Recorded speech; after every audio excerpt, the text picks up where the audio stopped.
The pain searing through Olivia Daniels's left arm was nothing compared to the terror of looking down and seeing the jagged rocks 200 feet below. Her fingers slipping on the sun-baked stone as she clung to the cliff face with her one good hand. She had been tracking the wild Mustang for 3 days through the Sierra Nevada foothills east of Stockton, California, determined to prove to her late father's ranch hands that she could manage the horse breeding operation he had left her when he died 6 months ago. It was June of 1883, and the summer heat had turned the landscape into a furnace of golden grass and rust-colored stone. The Mustang, a magnificent gray stallion with intelligence in his dark eyes, had led her up into the rocky terrain where the foothills gave way to more treacherous ground. She had dismounted to get a better look at him through a gap in the rocks, and that was when the ledge crumbled beneath her feet. The fall had been short, maybe 10 feet, but she had landed hard on her left arm against an outcropping before managing to grab hold of a narrow shelf of rock. The snap of bone had been audible even over her own scream. Now she was trapped, unable to climb up or down, her broken arm hanging useless at her side while her right hand ached from supporting her full weight. Her horse had bolted when she fell, and she had no idea if anyone would even think to look for her out here. Sweat dripped into her eyes. She tried to find a foothold to take some of the pressure off her right arm, but every time she moved, waves of agony radiated from her left side. The bone had broken clean through. She could feel it grinding beneath her skin. She wanted to cry, but tears would only blur her vision more, and she needed to see if there was any possible way down. "Hello?" she called out, her voice cracking. "Is anyone there?" Only the wind answered, whistling through the canyon. A hawk circled overhead, riding the thermals. Olivia closed her eyes and tried to steady her breathing. Panic would kill her faster than the fall. She needed to think. She could try to edge her way along the cliff face to where the slope was less steep, but that would require letting go with her one good hand and trusting her feet to support her weight. With a broken arm throwing off her balance, she would almost certainly fall. She was about to attempt it anyway when she heard the sound of hoofbeats on stone. "Hello?" she called again, louder this time. "Help! I am up here." The hoofbeats stopped. Then a man's voice, deep and steady, called back, "Where are you?" "On the cliff face, the east side." She heard him moving, his boots crunching on gravel, and then a face appeared at the top of the cliff above her. He was wearing a wide-brimmed hat that shadowed his features, but she could see concern in the set of his jaw. "Are you hurt?" he asked. "My arm is broken," she managed. "I cannot climb up." He disappeared from view for a moment, and terror seized her. What if he left? What if he decided it was too dangerous to help? But then he was back, coiling a rope in his hands. "I am coming down," he said. "Do not move." "I was not planning on it," she said, and was surprised to hear the trace of humor in her own voice. Maybe she was delirious from the pain. She watched as he secured the rope around something she could not see, then tested it with his full weight. Satisfied, he swung himself over the edge of the cliff and began to descend. He moved with the confidence of someone who had done this before, his boots finding purchase on the smallest of holds, his hands controlling his descent with practiced ease. As he got closer, she could see him more clearly. He was young, maybe 25 or 26, with dark hair visible beneath his hat and several days' worth of stubble on his strong jaw. His eyes were a startling blue-gray like storm clouds, and they were fixed on her with absolute focus. "My name is Austin Vaughn," he said as he reached her level. "I am going to get you down from here." "Olivia Daniels," she replied. "I apologize for the inconvenience." He positioned himself beside her, one arm hooked through the rope, and studied their situation. "How bad is the arm?" "Bad enough. I heard it break." His jaw tightened. "All right. I am going to need to carry you. It will hurt." "Everything already hurts." "It will hurt more," he said, meeting her eyes. "But I will be as careful as I can." She nodded, not trusting her voice. He moved closer, and she could smell leather and sage and horse sweat on him. It was oddly comforting, familiar. These were the smells of home, of the ranch, of safety. "Put your good arm around my neck," he instructed. "Hold on as tight as you can." She did as he said, and he slid his left arm around her waist while keeping his right hand on the rope. The moment he took her weight, fresh agony exploded through her broken arm. She bit down on a scream and buried her face against his shoulder. "I have got you," he said quietly. "I will not let you fall." Then he began to climb down. She had no idea how he managed it, supporting both their weight with one hand while finding footholds and guiding them down the cliff face. Every movement sent shock waves of pain through her arm, but she focused on breathing, on the solid strength of his body, on the steady beating of his heart beneath her cheek. He did not rush, did not make any sudden movements. He was methodical and sure, and she found herself trusting him completely. It felt like hours, but was probably only minutes before she felt level ground beneath her feet. Her legs buckled immediately, and he caught her, lowering her gently to sit against a boulder. "Let me see the arm," he said, kneeling beside her. She held it out, and even that small movement made her gasp. The arm was swelling, the skin already darkening with bruises.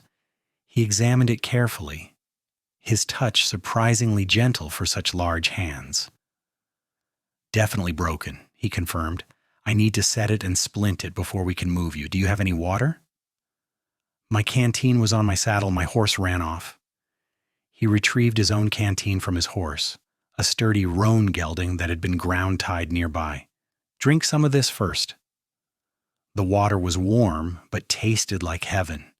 She had not realized how thirsty she was until it touched her lips. He let her drink her fill, then took the canteen back. "This is going to hurt worse than anything so far," he warned, "but it needs to be done. The bone has to be set properly, or it will heal wrong." "Just do it quickly," she said, steeling herself. He found 2 straight branches and tore strips from his spare shirt to use as bindings. Then he knelt beside her again, positioning himself so he could see her face. "Look at me," he said, not at the arm, at me. She met his eyes, those storm cloud eyes that seemed to hold surprising depths. He waited until he was sure she was focused on him, and then he moved. His hands were quick and sure, pulling the bone back into alignment. The pain was white-hot and absolute, and she heard herself scream before everything went dark. When she came to, she was lying with her head in his lap, her arms securely splinted. The sun had moved lower in the sky, painting everything in shades of gold and amber. "Welcome back," Austin said. He had removed his hat, and she could see his face clearly now. He had a small scar above his left eyebrow and laugh lines around his eyes, despite his youth. It was a good face, she decided, an honest face. "How long was I unconscious?" "Just a few minutes, long enough for me to finish the splint." He helped her sit up slowly. "How do you feel?" "Like I fell off a cliff and had my arm reset," she said. "But better than before, I suppose." He smiled, and it transformed his face, softening the hard edges. "You have got spirit. That is good. You're going to need it for the ride back. Where were you headed?" "The Daniels Ranch, about 10 miles west of Stockton. My father started it 20 years ago. It is mine now." "I know the place," he said. "Good land. I heard Jacob Daniels passed. I'm sorry." "Thank you." She looked around at the unfamiliar terrain. "Where are we exactly?" "About 15 miles east of Stockton, up in the foothills. This is rough country to be traveling alone." "I was tracking a Mustang, a gray stallion. I want to add him to my breeding stock," she sighed. "That seems rather foolish now." "Not foolish, ambitious. There is a difference." He stood and offered her his good hand. "Can you ride?" She let him pull her up, and the world swayed for a moment before steadying. "I will have to, will I not?" "You can ride with me. It will be easier than trying to manage a horse on your own with that arm." She wanted to protest, to insist she could manage, but the truth was she was not sure she could stay conscious for a 15-mile ride, let alone control a horse. "All right," she agreed. "Thank you." He helped her over to his roan, who stood patiently while Austin lifted her into the saddle. The movement jarred her arm and she hissed in pain, but she bit back any further complaint. He swung up behind her, his arms coming around her to take the reins. She was suddenly very aware of how close he was. The solid wall of his chest against her back, the warmth of his body seeping into hers. "Lean back against me," he said. "You will be more comfortable, and I can help keep you steady." She did as he suggested, and felt his left arm settle around her waist, careful to avoid her injured side. "What were you doing out here?" she asked, as he urged the horse into a walk.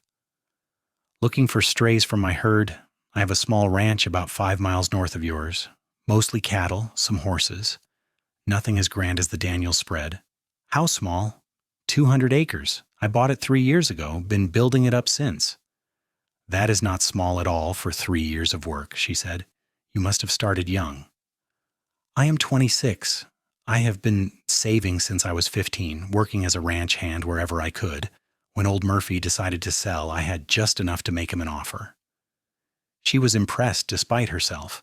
Most men his age were still working for wages, spending their pay on whiskey and cards.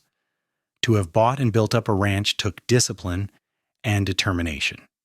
They rode in silence for a while, the horse picking its way carefully down the rocky slope toward the flatter grasslands below. The sun was setting now, painting the sky in brilliant shades of orange and pink. Olivia felt her eyelids growing heavy. The pain in her arm had settled into a constant throbbing ache, and exhaustion was pulling at her. "Stay awake," Austin said, his voice close to her ear. "I need to make sure you do not have a concussion. Talk to me. Tell me about this Mustang you were tracking." She forced her eyes open. "He is beautiful. Gray, almost silver in the right light, strong lines, good conformation, smart too. He has been evading me for days." "What made you think you could catch him?" "I did not necessarily want to catch him today. I wanted to get close enough to earn his trust. Wild horses are not like domestic ones. You cannot just rope them and break them." "Well, you can, but you break their spirit in the process. I wanted to try a different way." "That takes time." "I have time. The ranch hands think I am crazy, but my father always said the best horses were the ones who chose to stay, not the ones who were forced." He sounds like he was a wise man. "He was." Her throat tightened. "He taught me everything about horses, about the land. He wanted a son, I think, but he got me instead. He never made me feel like I was less, though. He taught me to ride and rope and track just like he would have taught a son. That is a rare father." "I know. That is why I have to make the ranch work. I have to prove that he was right to teach me, right to leave it to me. His brothers think I should sell it. They think a woman cannot run a ranch on her own." "Can you?" It was a fair question, asked without judgment. She appreciated that. "I do not know yet, but I am going to try." That is all anyone can do. The conversation kept her alert through the long ride back. They talked about horses and cattle, about the challenges of running a ranch, about the changing landscape of California as more settlers arrived and the old ways disappeared. Austin was easy to talk to, thoughtful in his responses, and genuinely interested in what she had to say. It was refreshing. Most men either dismissed her opinions outright or humored her in a condescending way that was almost worse. It was full dark by the time they saw the lights of the Daniels ranch in the distance. Olivia had been drifting in and out of consciousness for the last hour, and Austin had been holding her upright with gentle firmness. "Almost there," he said. "Stay with me a little longer."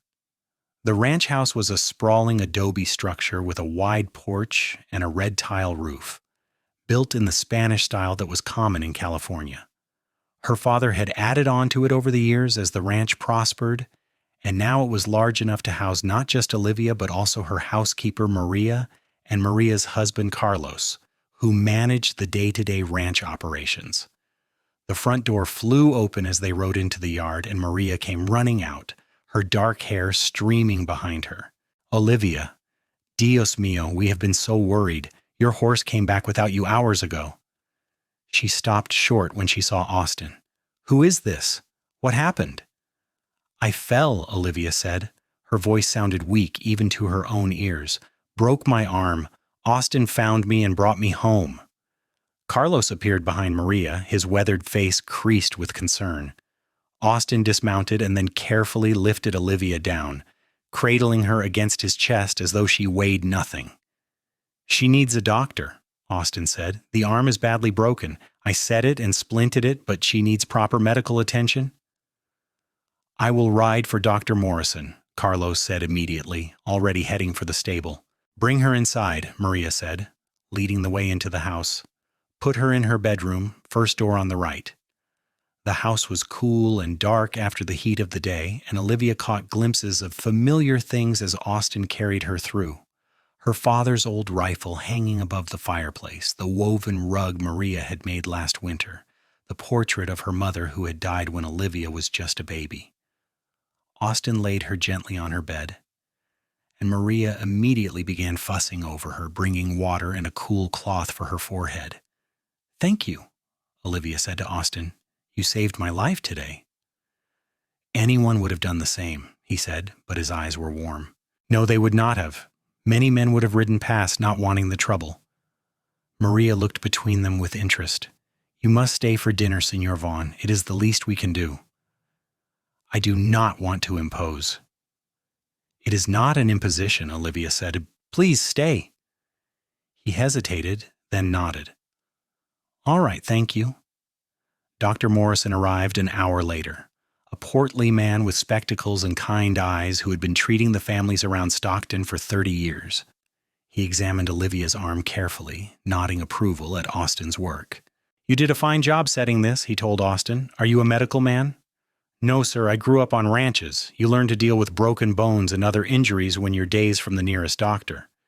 Well, you probably saved her arm. If the bone had been left displaced, it might not have healed properly. He turned to Olivia. You're going to need to keep this splinted for at least 6 weeks, young lady. And no riding, no heavy work. You need to rest and let the bone knit. 6 weeks? I cannot rest for 6 weeks. The ranch will manage, Dr. Morrison said firmly. You will not do anyone any good if you damage this arm permanently. Carlos is a good foreman. Let him handle things. After the doctor left, Maria insisted that Austin stay the night rather than ride home in the dark. He was given one of the guest rooms, and the next morning Olivia woke to find him sitting on her porch, drinking coffee and watching the sunrise. She joined him, moving carefully to avoid jarring her arm. Maria had given her laudanum the night before for the pain, and while it had helped her sleep, it left her feeling foggy and disconnected. How is the arm? Austin asked, standing to offer her his chair. It hurts, she admitted, sitting down, but not as badly as yesterday. That is good. The first day is always the worst. They sat in companionable silence, watching as the ranch came to life around them. The hands were heading out to check the herds, their voices carrying on the morning air. Carlos was overseeing the work, giving orders with the easy authority of a man who had been running ranches since before most of them were born. You have a good operation here, Austin observed. Your father built something to be proud of. I just hope I can maintain it. You will. You have got good people working for you, and you clearly know what you're doing. Knowing and doing are different things when you have a broken arm, he smiled. Fair point. But the arm will heal. In the meantime, maybe you can focus on the business side of things. Breeding records, sales, that sort of thing. It was sensible advice, and she appreciated that he was treating her as an equal, someone whose intelligence and capability were worth engaging with. Thank you, she said, for everything. I truly do not know what would have happened if you had not found me. I am glad I was there, he said simply. Then he stood. I should head back to my place. I have stock to check on. She wanted to ask him to stay longer, but she had no right to monopolize his time. He had his own ranch to run. Of course. Thank you again. If you need anything, send word. My ranch is not far. I will. She watched him ride away, surprised by the pang of disappointment she felt as he disappeared from view. She told herself it was just gratitude making her feel this way, the natural attachment that formed between someone who had been rescued and their rescuer. It did not mean anything beyond that. The next 6 weeks were the longest of Olivia's life. She'd never been good at sitting still, and being forced to watch others do the work she should have been doing was torture. Carlos ran the ranch efficiently, but she chafed at her inability to participate. She spent her days going over the breeding records, planning future purchases and sales, and trying not to go mad with boredom. Austin rode over 3 days after the accident, bringing a basket of fresh eggs and vegetables from his garden. Maria was delighted, insisting he stay for lunch. Olivia found herself looking forward to his visits, which became increasingly frequent. Sometimes he brought supplies, sometimes he just came to check on her progress, but he always stayed to talk.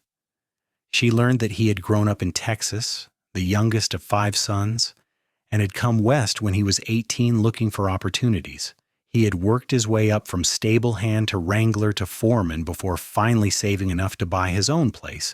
He was well-read despite his lack of formal education, and he had opinions on everything from horse breeding to politics to the best way to make biscuits. "You put buttermilk in them," he insisted one afternoon as they sat on the porch. "That is what makes them light and fluffy." "Maria swears by lard," Olivia countered. "You need both. Buttermilk for the texture, lard for the flavor." "I will tell her you said so. She will probably chase you off the property with a wooden spoon." He laughed, and she realized how much she enjoyed making him laugh. He was serious so much of the time, focused and intent. But when he laughed, his whole face changed. "How is your arm healing?" he asked. She moved it experimentally. The splint was still in place, but the constant ache had faded to an occasional throb. "Better, I think.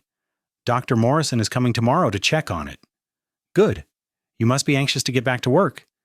"You have no idea. I feel useless sitting here day after day." "You are hardly useless. Carlos told me you reorganized the entire record-keeping system and negotiated a new contract with the hay supplier that is going to save the ranch 15%. She felt her cheeks warm. "He told you that?" "He is impressed. He said your father was a good rancher, but you have a better head for business." "That is generous of him to say." "It is the truth." Austin met her eyes. "You are going to make this ranch into something special, Olivia. I can tell." The way he said her name made something flutter in her chest. She looked away, suddenly flustered. "What about you? How is your ranch doing?" "Well enough. I am thinking of expanding my horse operation. There is good money in breeding quality stock, and I have got the grazing land for it." "You should come look at my breeding stock once my arm is healed," she said. "Maybe we could work together. You could buy some of my mares, and we could split the profits from the foals." "That is a generous offer." "It is good business. Your land plus my bloodlines equals profit for both of us, mein Trimwein." He smiled. "When you put it that way, how can I refuse?" Dr. Morrison removed the splint the next day, declaring the bone healed enough for careful use. "No heavy lifting, no roping, nothing strenuous for another month," he warned, "but you can start using it for light tasks." Olivia was so relieved she could have cried. She spent the next week slowly rebuilding her strength, starting with simple tasks like brushing horses and mending tack.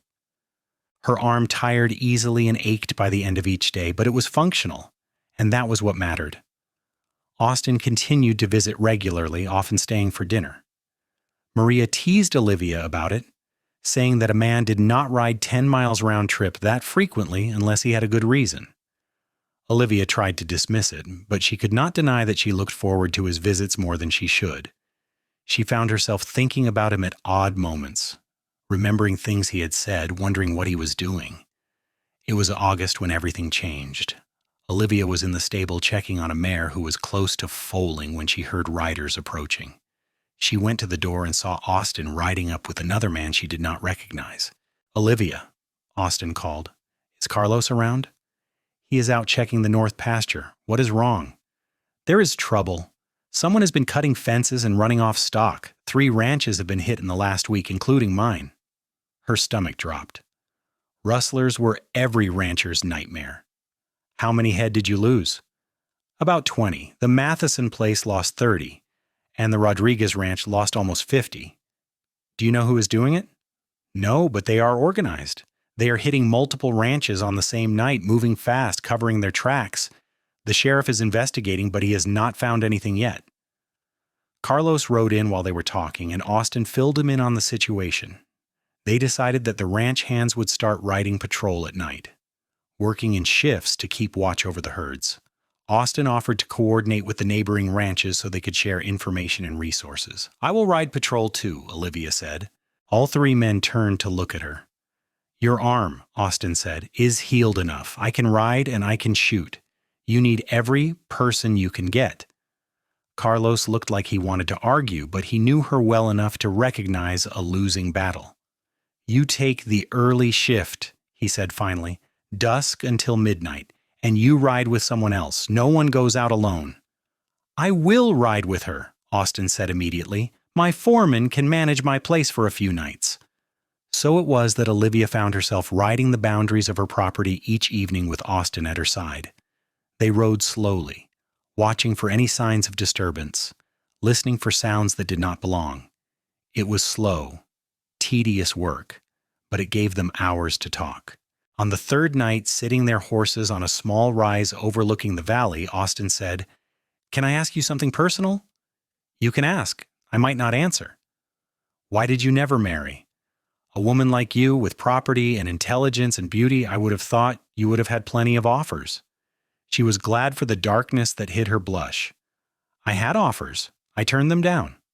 "Why?" "Because they were not offering to marry me. They were offering to marry my ranch. They wanted the Daniels land and the Daniels reputation, and I just happened to come with it." She paused.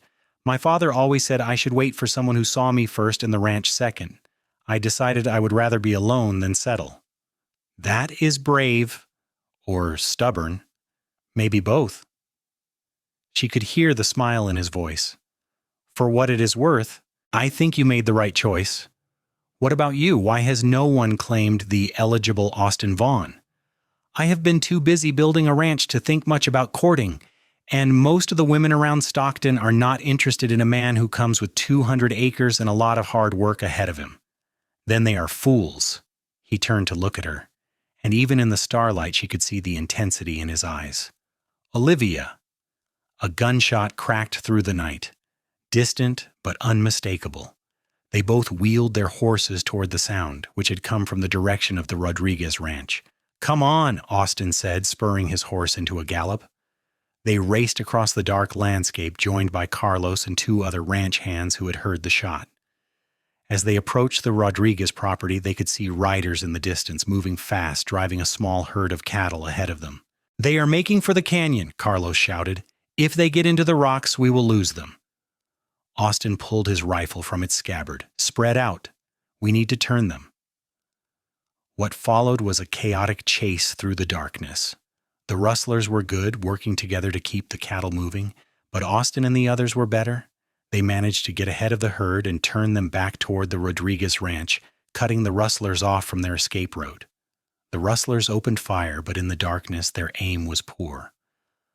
Austin fired back, not trying to hit anyone but sending shots close enough to make them reconsider. One of the rustlers went down, his horse stumbling, and the others hesitated. In that moment of indecision, Rodriguez and his men appeared from the opposite direction, boxing the rustlers in. "Drop your guns," Austin called. "You are outnumbered." There was a tense moment where it could have gone either way, and then the rustlers threw down their weapons and raised their hands. The sheriff arrived an hour later to take the rustlers into custody. There were 4 of them, drifters from Nevada who thought California ranchers would be easy pickings.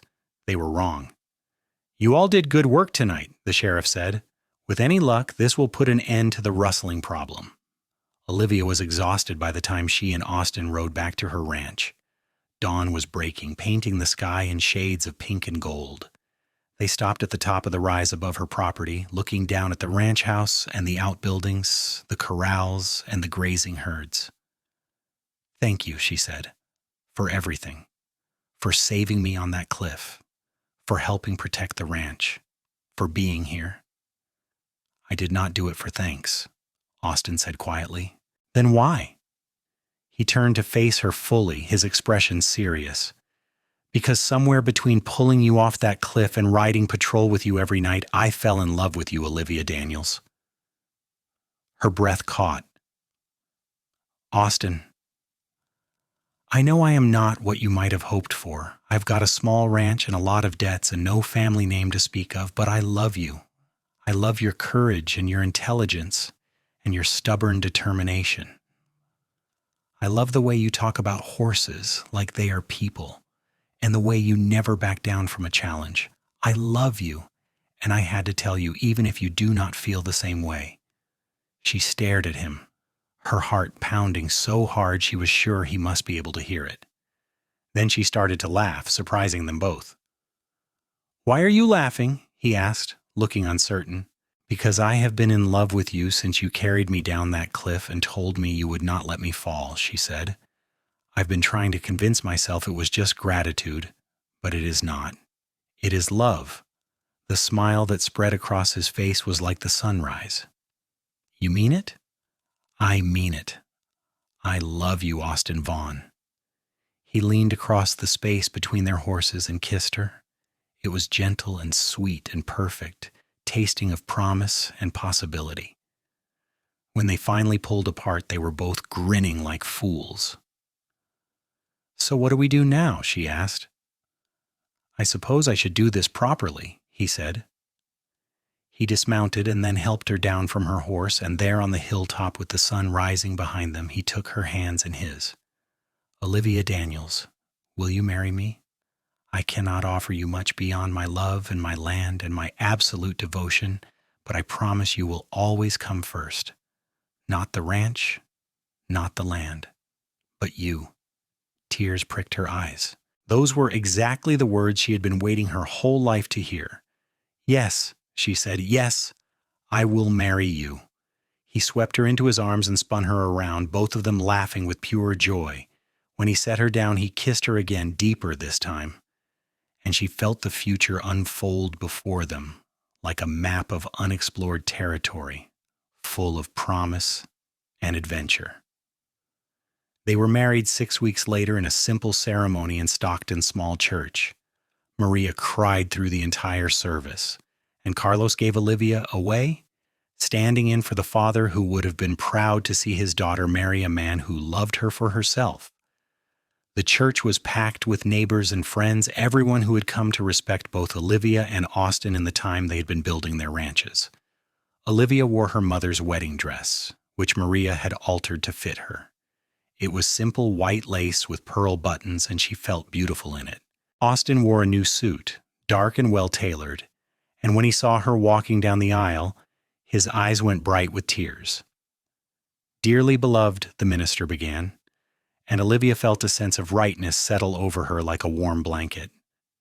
This was exactly where she was meant to be, exactly who she was meant to be with. When they exchanged rings, Austin's hands were steady as he slid the simple gold band onto her finger. "With this ring I thee wed," he said, his voice firm and sure. "I promise to love you and honor you all the days of my life." "With this ring I thee wed," she echoed, sliding a matching band onto his finger. "I promise to love you and honor you all the days of my life." "I now pronounce you husband and wife," the minister said. "You may kiss your bride." Austin cupped her face in his hands and kissed her softly, sweetly, a promise of forever sealed with that simple gesture.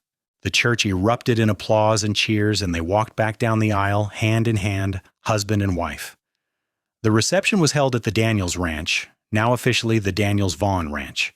They had decided to combine their operations, pooling their resources and their land to create something bigger and better than either could have managed alone. It made good business sense, but more than that, it felt right. They were partners in every sense of the word. Maria had outdone herself with the food. There were tables groaning under the weight of roasted meats and fresh vegetables, bread and pies and cakes. The local fiddler played, and people danced in the yard under strings of lanterns that Maria had hung from the trees. It was a perfect night, warm and clear, the stars brilliant overhead. Austin led Olivia out for the first dance, and she went into his arms with a sense of coming home. "Hello, Mrs. Vaughn," he said softly. "Hello, Mr. Vaughn," she replied, smiling up at him. "How does it feel to be married?" "Ask me in 50 years," he laughed. I will hold you to that. They danced until late into the night, surrounded by friends and well-wishers. When they finally slipped away to the ranch house, now their house, Olivia felt a flutter of nervous anticipation. Austin must have sensed it because he took her hand as they entered their bedroom. "We do not have to rush anything," he said gently. "We have all the time in the world."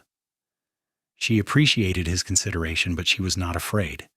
This was Austin, the man who had climbed down a cliff to save her, who had ridden patrol with her every night, who saw her as a partner and an equal. She trusted him completely. "I love you," she said, stepping closer to him. "I love you too," he replied, and kissed her. The next morning they woke tangled together in the big bed, sunlight streaming through the windows. Olivia stretched carefully, still getting used to her arm's full range of motion, and found Austin watching her with a soft smile. "Good morning, wife," he said. "Good morning, husband," she replied, trying out the word. It felt good, solid, and real. "We should probably get up," he said without making any move to do so. "The ranch does not run itself." "5 more minutes," she said, snuggling back against him. He wrapped his arms around her. 5 more minutes. Those 5 minutes turned into 30 before they finally dressed and headed out to start their day. Carlos had given them a week for a honeymoon, but neither of them wanted to leave the ranch. This was their life now, their home, and they were eager to start building their future together. The combined Daniels-Vaughn ranch prospered over the next year. They expanded the horse breeding operation, and Olivia's instinct for bloodlines proved as good as her father had always said. The foals they produced commanded high prices throughout California and even drew buyers from as far away as Arizona and Nevada. Austin's business sense and Olivia's knowledge of horses proved to be a formidable combination. They worked side by side every day, and Olivia had never been happier. Marriage to Austin was everything she had hoped for and more. He treated her as an equal partner in all things, asking her opinion, respecting her decisions, supporting her ideas. When they disagreed, they talked it through until they found a solution they could both live with. It was not always easy, but it was always worth it. In the spring of 1885, Olivia discovered she was pregnant. She had suspected for a few weeks, but she wanted to be sure before she told Austin. When Dr. Morrison confirmed it, she rode straight home to find her husband. He was in the breaking pen, working with a young colt, his movements patient and sure. She leaned on the fence and watched him for a moment, marveling at how lucky she was. Then he looked up and saw her, and his face broke into a smile. "You are back early," he said, walking over. "What did the doctor say?" She had supposedly gone to town to pick up supplies. "He said I am pregnant. We're going to have a baby." Austin froze, his eyes going wide. "A baby? Are you sure?" "Dr. Morrison is sure. He says I'm about 3 months along, which means the baby should come in November." "November," he repeated, still looking stunned. Then a huge grin spread across his face. "We are going to have a baby!" He vaulted over the fence and swept her into his arms, spinning her around. "We are going to have a baby," he said again, setting her down gently. "Olivia, this is wonderful." "You are happy?" "Happy? I am overjoyed." He placed his hand on her still flat stomach. "Hello in there, little one. I am your father, and I already love you more than I knew was possible." Tears filled her eyes. "You are going to be a wonderful father, and you are going to be an amazing mother." He kissed her softly. "Thank you." "For what?" "For everything. For being you. For loving me. For giving me this life."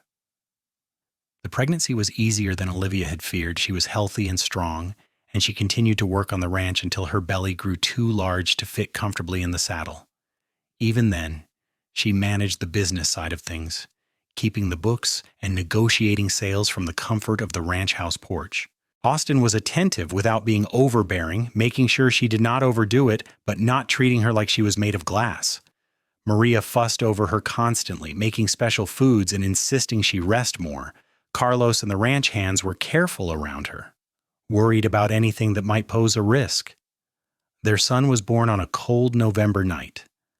The labor was long and difficult, and there were moments when Austin feared he might lose them both.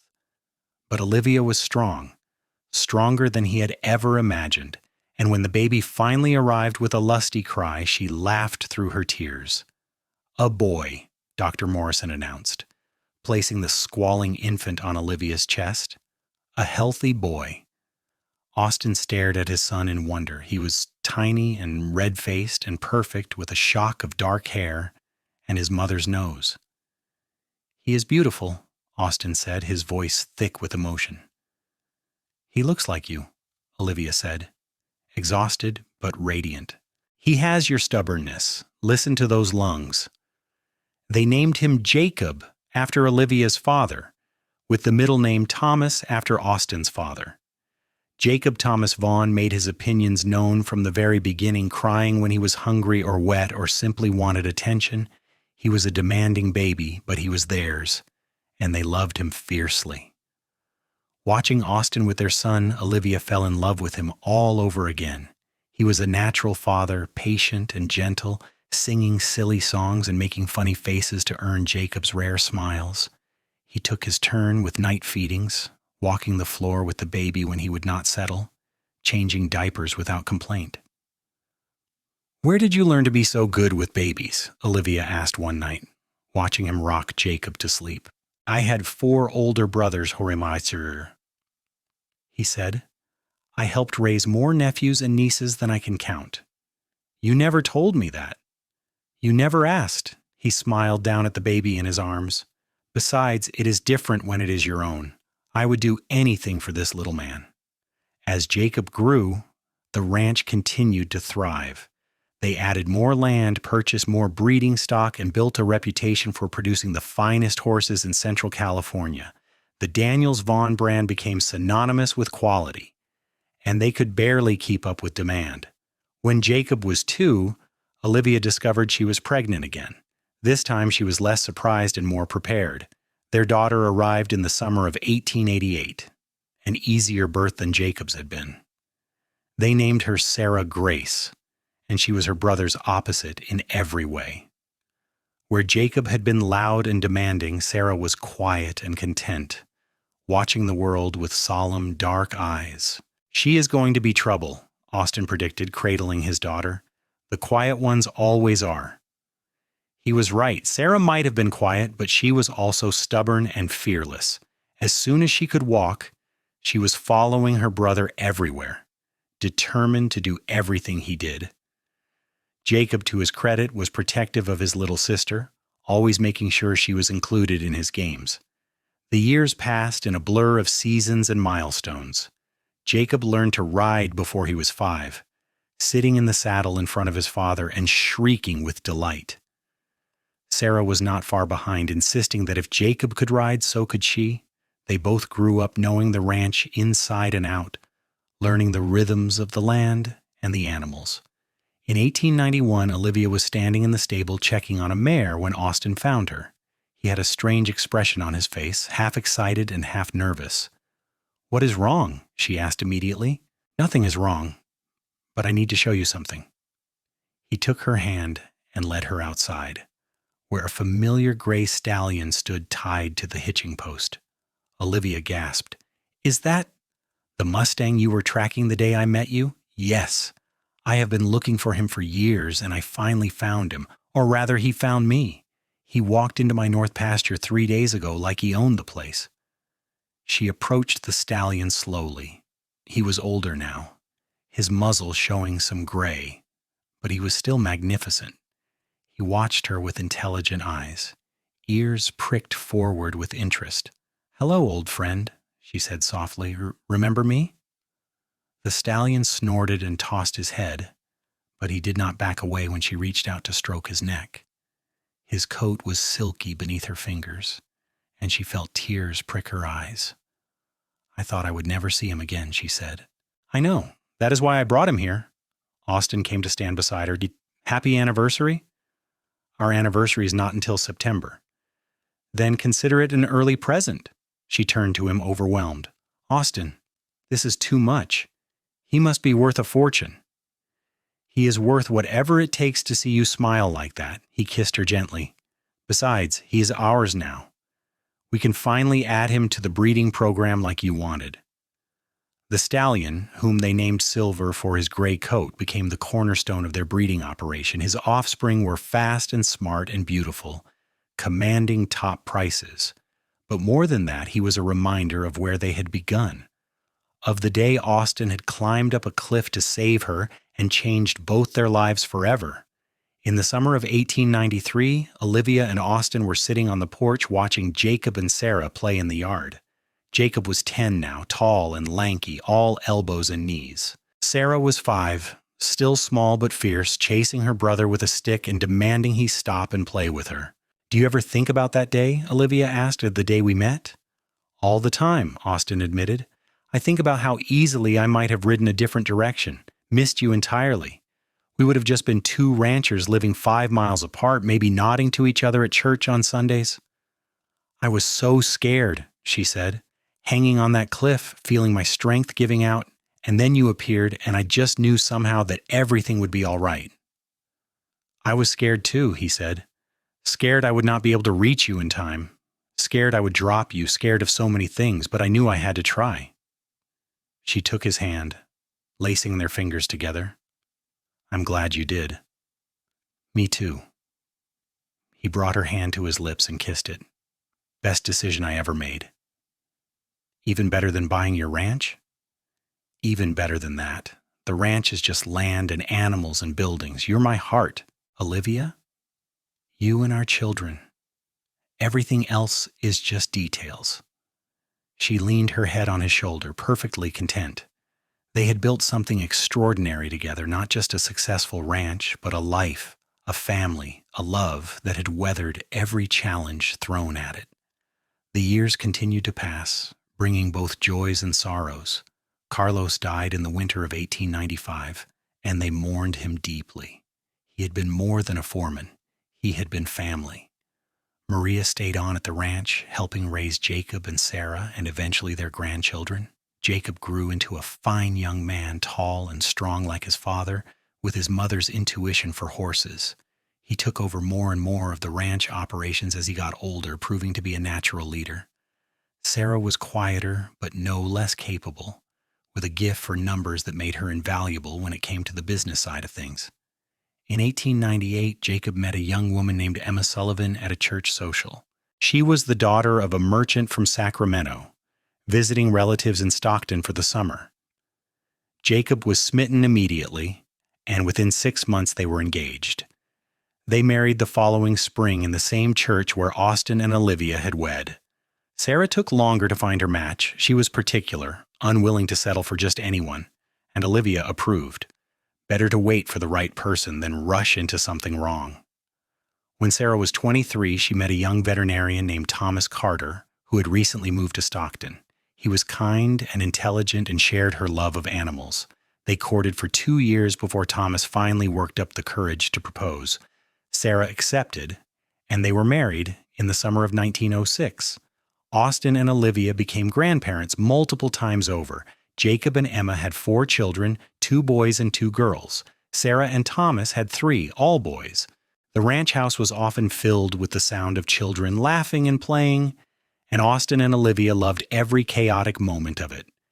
They continued to work the ranch well into their later years, though they gradually turned over more responsibility to Jacob and Sarah. Austin's hair went silver, and Olivia's dark curls showed threads of white, but they were still healthy and active, still partners in all things. On a warm summer evening in 1910, they sat together on the porch as they had done countless times before. Austin was 71 now. Olivia was 68. Their grandchildren were playing in the yard, supervised by Jacob and Emma. The sun was setting, painting the sky in brilliant shades of orange and gold. "Do you ever regret it?" Austin asked suddenly. "Marrying me? You could have had someone wealthier, someone with more to offer." Olivia turned to look at him, surprised. "Austin Vaughn, after 45 years of marriage, how can you even ask that?" "I just want to make sure you are happy." "I am more than happy. I am blessed." She took his hand. feeling the calluses earned from a lifetime of hard work. You gave me everything I ever wanted, a partner who respects me, a family, a life full of purpose and love. What more could anyone ask for? I love you, Olivia, just as much now as the day I carried you down that cliff. More, maybe? I love you too. Always have. Always will. They sat in comfortable silence as the sun sank below the horizon and the stars began to appear. Inside the house, Maria was making dinner, and the smell of roasting meat drifted out through the open windows. Jacob was teaching his oldest son how to rope a fence post, while Sarah's boys tumbled in the grass like puppies. We did good, Austin said quietly. We did, Olivia agreed. We did very good. The ranch continued to prosper under Jacob's management, carrying on the legacy that Austin and Olivia had built. The Daniels Vaughn name remained synonymous with quality and integrity, and the brand they had created together endured for generations. Austin lived to be 83, still active until the very end. He died peacefully in his sleep in the spring of 1922 with Olivia holding his hand. She mourned him deeply, but she also celebrated the life they had shared. 47 years of marriage, of partnership, of love. Olivia lived another 8 years, staying on the ranch until her death in 1930 at the age of 88. Her mind remained sharp until the end, and she loved spending time with her grandchildren and great-grandchildren, telling them stories about the old days, about wild mustangs and cliff rescues and falling in love under the stars. She was buried beside Austin on a hill overlooking the ranch, the same hill where he had proposed all those years ago. The simple headstone read, Austin Vaughn, 1839-1922, beloved husband, father, and grandfather, and Olivia Daniels Vaughn, 1842-1930, beloved wife, mother, and grandmother. Below that, a single line, together always. The ranch remained in the family for decades after their deaths, passed down from generation to generation, each one adding their own contribution while honoring the foundation that Austin and Olivia had laid. The story of how they met became family legend, told and retold at gatherings and celebrations. There were details that changed with each telling, but the core remained the same. A woman in danger, a man who climbed up to save her, and a love that grew from that first moment of trust into something that spanned a lifetime. It was a story about courage and determination, about two people who saw each other as equals and built something extraordinary together. But more than anything, it was a love story. A story about finding the right person at the right time, about recognizing love when it appeared and having the courage to embrace it. It was about partnership and respect, about facing challenges together and celebrating victories as one. The gray Mustang Silver lived to a remarkable age of 32, and his descendants carried on his bloodline well into the 20th century. Olivia never forgot that he had been the reason she was on that cliff that day, the reason she had met Austin. In a way, that wild stallion had given her everything. Years after both Austin and Olivia had passed, their great-granddaughter found a journal that Olivia had kept. In it, she had written about her life, her hopes, her dreams, and most of all about her love for Austin. The final entry, written just days before her death, read, I have lived a long and full life, blessed beyond measure.